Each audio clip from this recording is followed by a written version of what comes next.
Hi everybody, this is Ashley with CT Marina Digitals. I am going to do a tutorial to show you how to use my new Big Bow digital backdrops in Photoshop. I have a couple images open that I'm going to use. I have a light one and a dark one, light and a dark backdrop here. There's a couple different ways you can use these. I'm going to start with this image. I already color changed her wrap she had here. It was like a darker forest green, but I made it kind of more of an evergreen to match this digital backdrop. I have a color change action in my shop to make that a little bit more or less tedious doing that if you're interested in that. But I'm going to start with my image here, and I'm going to go to my quick selection tool and select subject up here at the top. If you have your contextual taskbar open, you can use that to select your subject as well, or if you like to use the lasso tool or whatever your preference is. Okay, and then I would just zoom in a little bit and just check your selection. Use your plus and minus to add or subtract from your selection if needed. That looks pretty good. So I'm going to duplicate my layer and I'm going to create a layer mask. I'm going to come over here to my digital backdrop. I'm going to select all, edit, copy, and edit and paste that into the image. And then I'm going to go ahead and resize that. Okay, and then I'm going to drag it just between those layers right there. Okay, so you can play around with this. You can make it bigger or smaller. I want the floor of this to show. I want it to be the whole backdrop, so I'm just going to leave it like this. I'm going to click OK. And now, first things first, you want to make sure the light is coming from the right direction. It's coming from the right direction on mine. I think I want to make her a little bit darker, so I'm going to click on my background copy layer up here, go to my adjustments and add a curves layer. And I'm going to click this to create that clipping mask, so we're only working on the subject and not the backdrop. And I'm just going to bring that down just a tiny bit. Okay, and then I'm going to go ahead and I'm going to duplicate my digital background layer. I'm going to up to filter and blur, Gaussian blur. And as you can see, that's going to blur just the backdrop. It's going to create that depth of field you want between your subject and the backdrop. We do not want our backdrop being more sharp, more in focus, or more sharp than our actual subject. I'm probably going to add about 6 here, 6 pixels, but you want to play around with it depending on how far away your subject is from the backdrop. Okay, and then I'm going to create a layer mask on that layer. I'm going to grab a soft black brush at 100% opacity. Sorry, it skipped out there. And then I'm going to make it a little bit bigger here.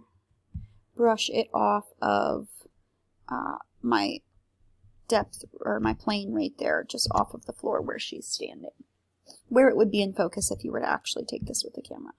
Okay, and then I'm going to create another layer above I'm going to create shadows now, create another layer above my background layer, and I'm going to put it on multiply blending mode. I'm going to put this up just a little bit. I'm going to hold down Alt on my keyboard while my brush is selected, and I'm going to select a dark part of the backdrop here, that dark green, and then do that about 25% opacity. And then I'm going to paint in my shadows here.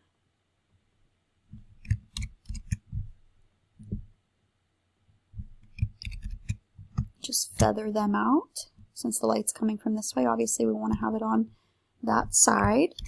Okay, and then I'm going to click on my mask right here for my subject, and I'm going to zoom in. And then you're going to want to use your black and your white brush on 100% opacity, small brush, to fix your mask here. So white to brush my subject back in, make that a little bit smaller, and black to brush it off. Shouldn't need to clean it up too much on this one. You can press X on your keyboard to switch between, toggle between your black and white brush.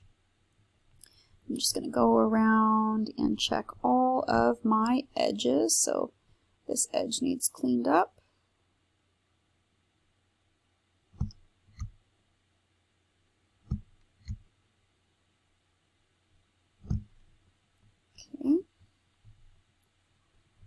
shadows are pretty heavy right there, so I don't really need to clean up those edges very much.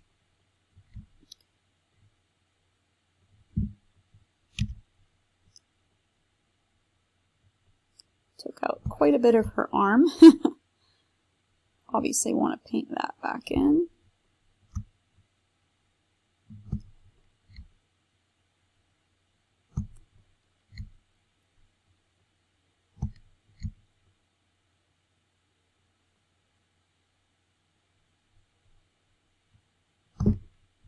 Okay.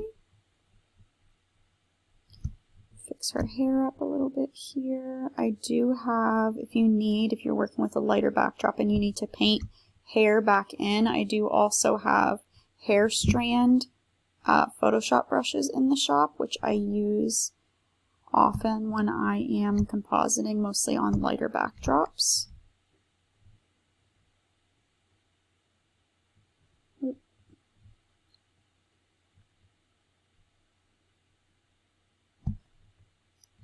Paint back in her tattoos here. Okay, so now zoom out, and now I just want to blur a couple edges on her. I'm happy with, you could play around with, you could add hue, saturation, more color. You could now, if you wanted to edit the whole photo together as if you took the photo like this, now is when I would add all those different adjustments. But I'm going to keep this as is because I'm happy with it. So I'm going to go ahead and flatten my image. I could maybe, my color balance, just make it a little bit warmer because it is a bit cool. And then I'm going to zoom in and I'm going to grab my blur tool. Strength we'll do about 50%. And then I'm just going to take, actually let's do 100%. Oop, I'm doing it on my color balance layer. Flatten that. And then I'm going to go just along the very, very edge. If there's any really sharp spots that make the subject look copy and pasted, here is where you could kind of blend that into your backdrop. You do not want to add a lot of blur because that's going to have the opposite effect and it's going to make your subject not look realistic in your image. But like this fabric is flowing, so I don't want that to have a sharp edge because that's not realistic. We would have a blurred edge from that blowing from the fan, so I'm going to correct that. There's a little bit more of the backdrop I needed to brush off there that I didn't see before.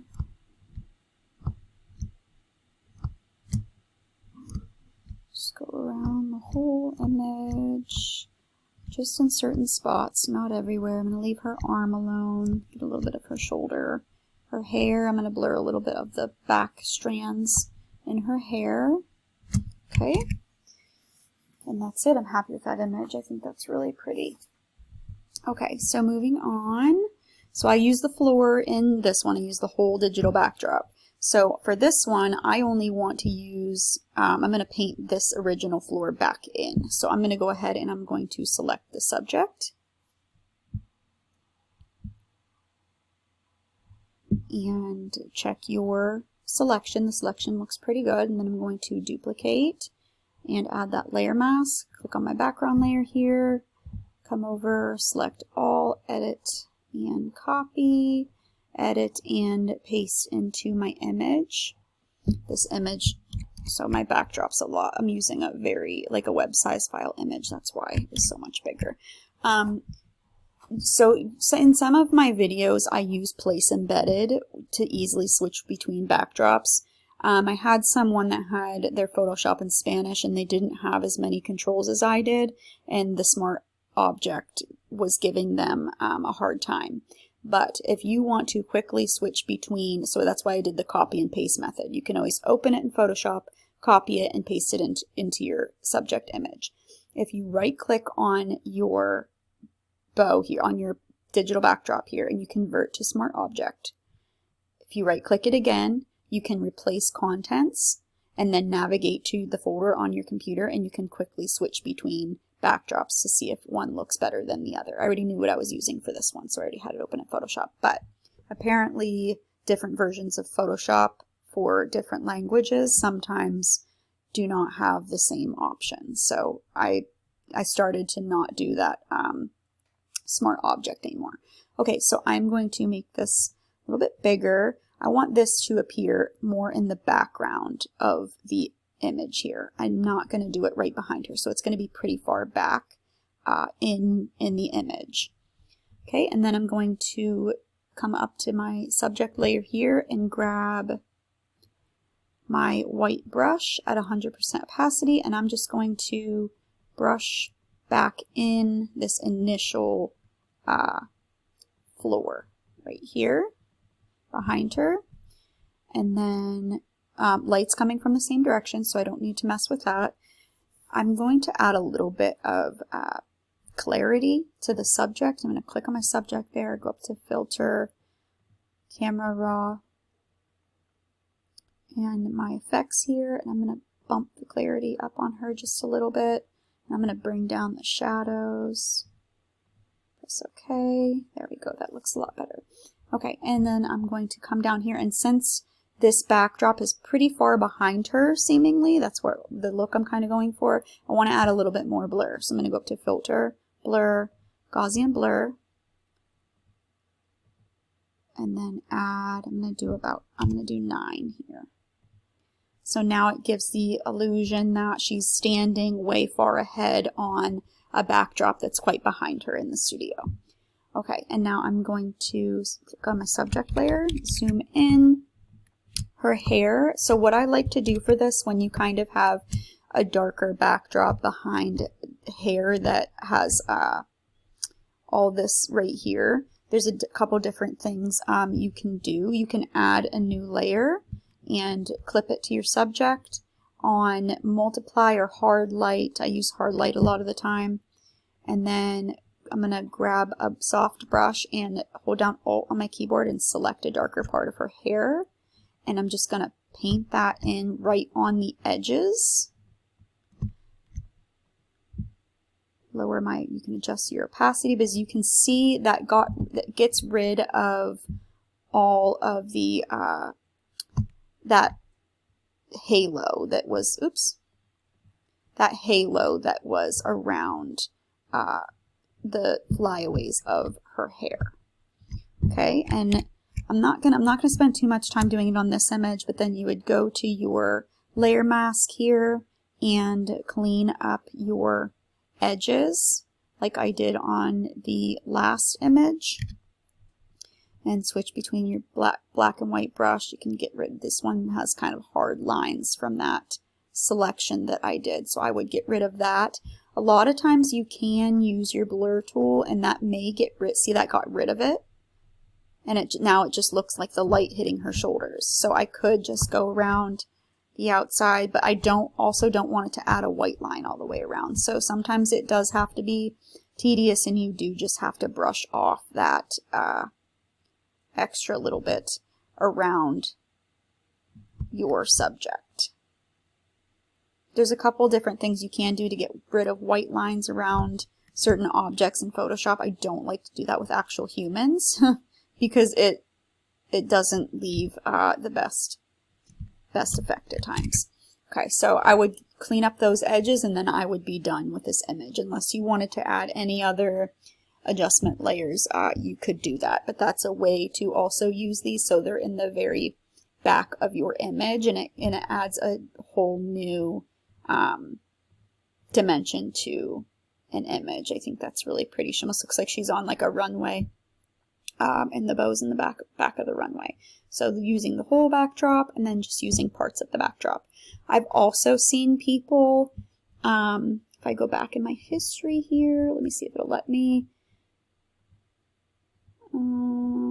Probably, oh, it did, okay. You can also, if you just want to overlay it on your image, I've seen people use, which I have too, but I usually do it with texture overlays. You can also use these if you want. I'm going to go ahead and merge these right here. You can use it on a different blending mode, like soft light or overlay, if you wanted it to overlay it on your original backdrop, like on that color, if you wanted it to be the same color. You can also, I'm going to go back here, I changed her wrap here to match the backdrop. You can also change the backdrop to match whatever color wrap she did have. And if you wanted to do that, you could just go up to your adjustment layers, make sure your digital backdrop layer is selected, go to hue saturation, clip that layer there, and then you can just drag your hue slider and change the color to whatever you desire. So there is 101, I believe, backdrops in this collection, which is already a significant amount. But if there's a backdrop that you're really wanting that was in a different color, it's easy just to change it. If you have any questions, you can send me a message. If you're a studio photographer, I would love for you to join my group on Facebook. I will link it in the description.